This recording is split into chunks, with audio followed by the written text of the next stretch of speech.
Counting down to Election Day, you can see we are just a week away, and tonight we focus on the race for Lieutenant Governor. The Lieutenant Governor serves as president of the Senate, also helps the governor and lawmakers set an agenda, which includes how your tax dollars are spent. I asked both candidates about where money should be spent and their top priorities that lawmakers should work together to address. In this race, GOP nominee Representative Will Ainsworth is up against Democratic nominee Dr. Will Boyd. First up, Dr. Boyd, who talked about addressing jobs, education, and health care. The number one thing that I think a governor needs to do, Walt Maddox and myself as Lieutenant Governor, would be to expand Medicaid. With over 100,000 women without health care, with 300,000 kids in poverty, with almost 1 million people living below an income of $28,000 for a family of 4, 16% poverty rate in certain congressional districts, 40% in the other.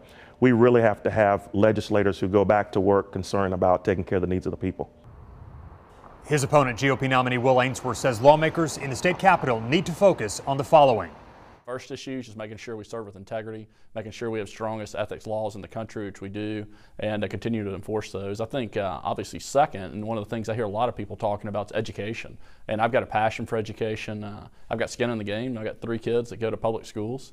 And so that's obviously a priority. And then I think you're also going to see obviously economic development. And I think that's going to be not only recruit new industry to our state, but also what can we do to help existing industry expand.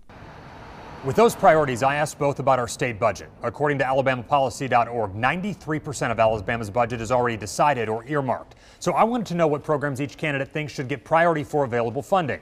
Mr. Ainsworth said additional money should be directed towards education.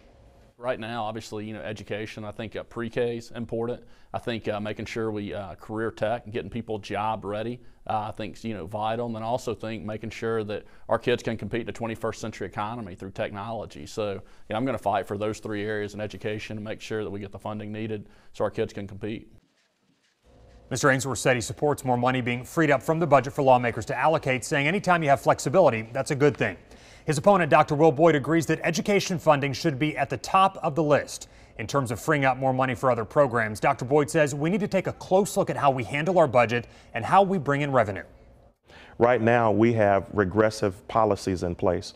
We have a regressive grocery tax where a poor middle-class person finds her or himself paying $110 for $100 worth of groceries. We have need to look back at standard deductions, personal exemptions, child credit, and look at all the ways that we handle right now our current tax system. And I could show you with a little bit of time that we could easily free up a whole lot of money. I also talked with both about their vision for the office of Lieutenant Governor. You can hear much more about that topic on WVTM13.com. I've also got that conversation for you on the WVTM 13 app.